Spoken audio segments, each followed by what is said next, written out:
Lebih dahulu sebelum kita menggambar, yang paling pokok itu adalah denah. Jadi jangan menggambar potongan kalau denahnya belum fix. Kenapa? Karena nanti kita akan terlalu banyak merevisi dan akan membuat diri kita pusing. Dan itu juga akan nanti bisa membunuh dirimu sendiri.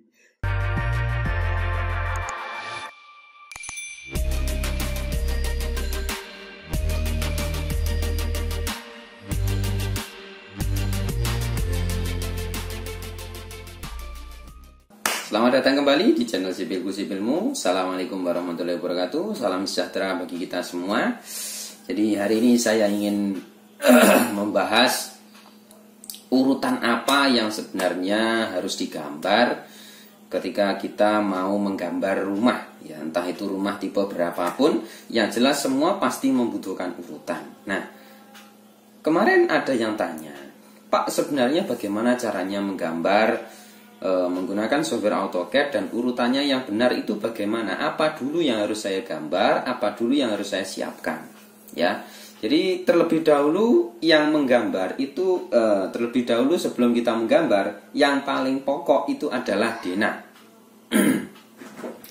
Jadi jangan menggambar potongan kalau denahnya belum fix. Kenapa? Karena nanti kita akan terlalu banyak merevisi dan akan membuat diri kita pusing. Dan itu juga akan nanti bisa membunuh dirimu sendiri. Jadi diusahakan sebelum menggambar potongan, ya. Jadi denah terlebih dahulu itu harus fix matang terlebih dahulu. Jadi tidak akan ada perubahan denah, gitu aja, ya.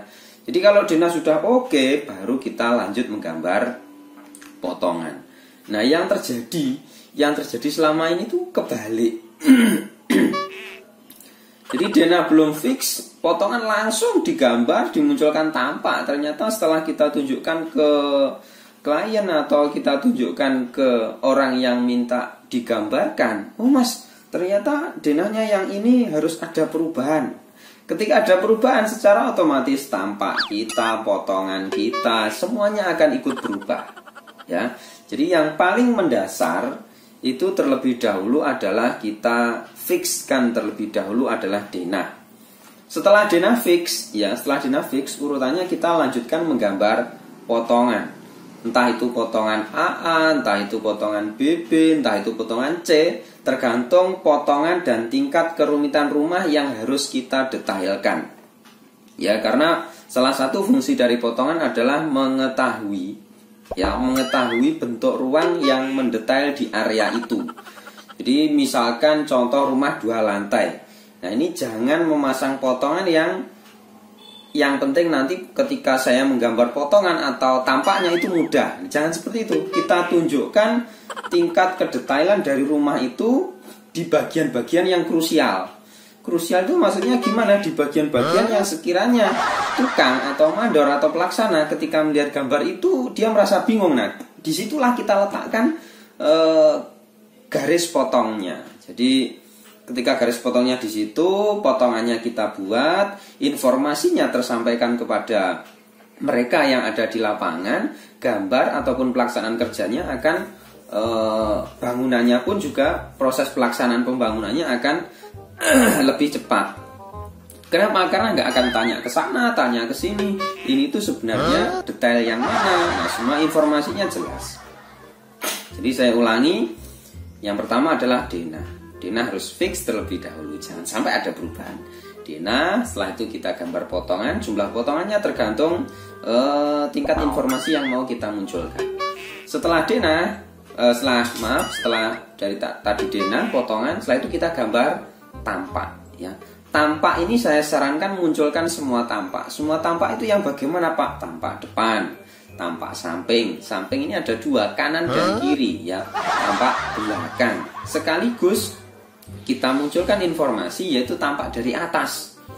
Nah, Pak, kenapa kok bisa sampai lengkap sekali? Iya, kenapa? Karena nanti kalau itu kita tunjukkan ke orang yang minta kita gambarkan tadi, orang itu akan semakin jelas mendapatkan informasi, semakin mempersempit tingkat revisinya. Jadi, oh ternyata gambarnya sudah lengkap, bagus, terus ACC, bayaran. Nah, jadi seperti itu. Itu yang 3 ini yang paling pokok. Denah, tampak, denah, potongan, baru tampak. Setelah ketiga ini sudah dirasa sudah oke, ya, baru kita lanjutkan ke rencana-rencana yang ada. Rencana ya paling bagus diurutkan dari bagian bawah, mulai dari rencana pondasi. Setelah pondasi kita gambar rencana slope. Dari slope, ya, slope pondasi sudah jadi, entah itu pondasi batu kali, entah itu pondasi footplat, entah itu pakai setros, ya, ataupun butuh bore pile. Setelah rencana pondasi selesai, kita gambarkan rencana atau set plan-nya slope. Ya, jadi slope itu perlu ternyata. Kenapa? Karena itu nanti jadi acuannya juga di mana dinding itu berada biasanya. Ya, jadi setelah slope sudah jadi, barulah rencana keramik. Nah, ya. Jadi mulai dari pondasi, slope, baru rencana keramik. Nah, setelah keramik ini sudah, naik lagi kita ke rencana perletakan kusen. Jadi kusennya itu ada di titik-titik mana saja, itu harus digambarkan dan harus didetailkan, harus dijelaskan. Jadi misalkan pintu dengan kode P1, pintu yang gabung dengan jendela PJ1 itu ada di mana, jumlahnya ada berapa, nanti harus didetailkan. Jadi urutannya adalah tadi dari denah, potongan, setelah itu tampak, setelah itu lanjut ke rencana pondasi, rencana slope, rencana keramik, rencana perletakan kusen, setelah itu naik lagi ke atas, itu adalah rencana ring balok, ya, ring balok. Jadi rencana ring balok. Nah, sebenarnya sebelum rencana ring balok ini boleh juga digambarkan rencana kolom, ya, rencana kolom dan balok. Jadi rencana kolom, balok sama ring balok ini jadi satu, ya. Rencana balok, kolom atau kolom balok terserah dibolak-balik, yang jelas ketiga elemen ini jadi satu, balok, kolom, ring balok, ya. Jadi sama rencana plafon. Sekaligus tadi ketika rencana perletakan kusen itu juga sama dengan rencana bovenlist. Ini terkadang lupa, ya, terkadang lupa memberikan kode untuk bovenlist kalau dalam satu denah atau satu rumah itu ada bovenlistnya. Jadi harus dikasih. Sama juga untuk rencana balok tadi sama rencana kolom, ya, gandeng juga dengan rencana ring balok. Ya, ini boleh aja ring baloknya diinkludkan jadi satu dengan rencana balok, boleh. Tapi cuman ini ada perbedaan karena ring balok sama rencana balok ini berbeda. Biasanya ukuran ring baloknya ini lebih kecil daripada baloknya. Karena kalau balok biasanya sesuai dengan ketentuan yang ada di rumah, luas jarak antar portalnya berapa, luas rumahnya berapa kali berapa, terus tingkat beban yang diterima balok itu dari semua kumpulan beban dari lantai atas sampai ke lantai 1 ataupun sampai menuju di balok itu berapa kilonewton, nanti baru bisa dihitung dimensi dan serta penulangan yang akan dipakai dalam balok tersebut. Jadi harus ada hitungannya. Cuman di sini urut-urutannya dulu saya sebutkan. Ya. Setelah rencana ring balok, dan kolom sama plafon tadi, kita naik lagi ke atas, yaitu adalah rencana atap. Ya, jadi atap itu rencana jarak kuda-kudanya berapa, terus jarak reng usuknya itu berapa, itu harus tergambarkan. Ya, jadi di situ ada komponen, misalkan ada gording, setelah itu ada nok, ada balok tembok, ya, ada ruiter, ada bubungan, itu semua harus tergambarkan dalam rencana atap tadi, ya. Di rencana atap, gentengnya posisinya miringnya gimana, terus gentengnya pakai genteng dari mana, itu semua informasinya diusahakan terjelaskan dalam gambar itu, ya, nantinya nampak dalam potongan ataupun dalam rencana atap itu dimunculkan juga boleh. Nah, jadi itu urut-urutan dasarnya. Setelah urutan mulai dari denah potongan sampai ke rencana tadi sudah selesai, baru dilanjutkan lagi. Yang terakhir adalah langkah pendetailan. Nah, detail ini boleh diurutkan dari bawah atau acak boleh, cuman semua itemnya harus didetailkan. Contohnya item-item apa yang harus didetailkan? Item yang sekiranya butuh pendetailan yang krusial tadi. Salah satunya adalah pondasi. Jadi pondasi itu harus didetailkan. Kenapa? Karena semuanya ya, semua beban yang diterima bangunan itu semuanya disalurkan ke pondasi. Jadi pelaksanaan proses pembangunan pondasi ini tidak boleh mencele ataupun tidak boleh ada kesalahan walaupun itu hanya sedikit. Ya. Kenapa? Karena tujuannya mengurangi terjadinya kerusakan dalam dinding. Karena nanti bersangkutan terus sama setelah pondasi ada slope, ya ada dinding. Jadi semuanya harus benar-benar diperhatikan. Nah, jadi pondasi harus didetailkan. Setelah pondasi didetailkan, yaitu selanjutnya naik lagi slope. Slope, kolom, balok, ring balok. Ya, ini semua yang sifatnya pembetonan atau struktural ini harus didetailkan. Jadi nanti jumlah tulangannya berapa, jarak antar tulangannya itu digambar jaraknya berapa, jumlah tulangannya dan diameternya berapa, itu nanti kelihatan ya. Jadi sengkang menggunakan diameter berapa, dipasang jarak berapa, semua informasi itu jelas. Setelah pembetonan atau rencana penulangannya sudah, kita naik lagi ya. Tadi ring balok, kolom, sama pondasi. Di situ ada pembesian, semuanya dikelihatkan. Rencana detail yang selanjutnya adalah detail kusen. Jadi kusen harus didetailkan. Jadi lebar kupingannya berapa, terus mulai dari kusennya dalam satu rumah itu tipenya ada berapa saja. Misalkan ada P1, PJ1, P2, P3, semua yang berkaitan dengan kusen, entah itu memakai kusen kayu ataupun kusen aluminium, harus didetailkan. Ya, kenapa? Karena ini menyangkut terkait jumlah kayu ataupun aluminium ataupun bahan yang akan dipakai kusen yang mau dipotong.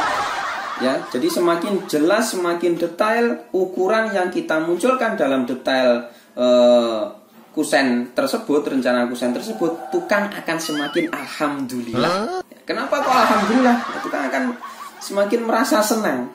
Wah, ukurannya detail, jadi nggak akan rumit-rumit, nggak akan ikut mikir, tinggal ngikuti pola gambar yang kita sediakan. Setelah kusen sudah, ya, hal yang harus didetailkan selanjutnya adalah rencana plafon.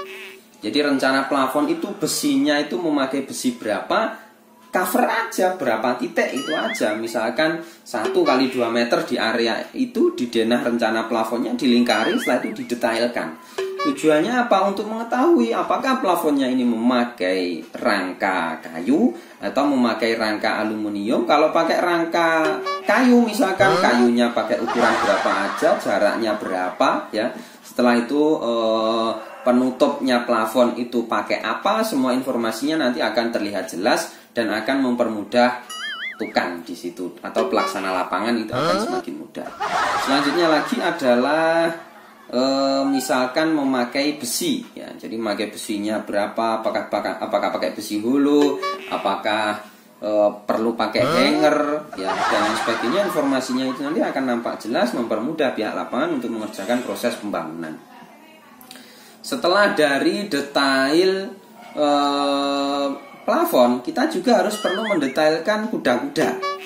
Ya, jadi kuda-kuda itu bentangannya nanti berapa, ukuran kayu yang terpakai kuda-kuda itu berapa, semua informasinya nanti bisa terlihat jelas, mempermudah tukang kayu dalam proses menakik, memotong, menata kuda-kudanya supaya bisa pas.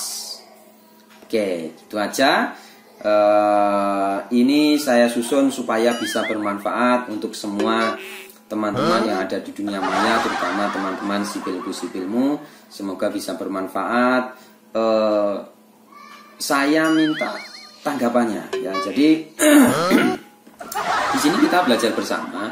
Kalau misalkan ada kurang dari apa yang saya sebutkan atau ada salah kata, saya terima sarannya, itu bagus sekali, boleh. Malah nanti akan saya sampaikan ulang. Oh, ini ada masukan bagus dari ini. Jadi semuanya nanti bisa jelas. Oh ya, tadi terkait penjelasan hari ini urutan pekerjaan. Jadi silahkan nanti dilihat karena ini juga akan saya upload. Pertanyaan tadi yang tanya Mas ini, silahkan dilihat ya. Jadi Mas ini yang tanya, yang punya ide tadi, akhirnya saya buatkan tutorial ini. ataupun saya buatkan penjelasan terkait ini. Nah, bagi yang lain boleh juga. Misalkan tanya, Pak, saya tolong diberikan tutorial ini, boleh silahkan komen aja. Semuanya gratis untuk kalian subscriber Sipilku, Sipilmu, dan juga yang lainnya, nggak hanya subscriber saja. Ya, jadi saya tunggu mohon saran dan masukannya. Jika video ini bermanfaat, silahkan di like, komen, share, ya, lagi biar semuanya juga bisa ikut merasakan manfaat dari video ini. Gitu aja dari saya. Ada kurang lebihnya mohon maaf. Bye.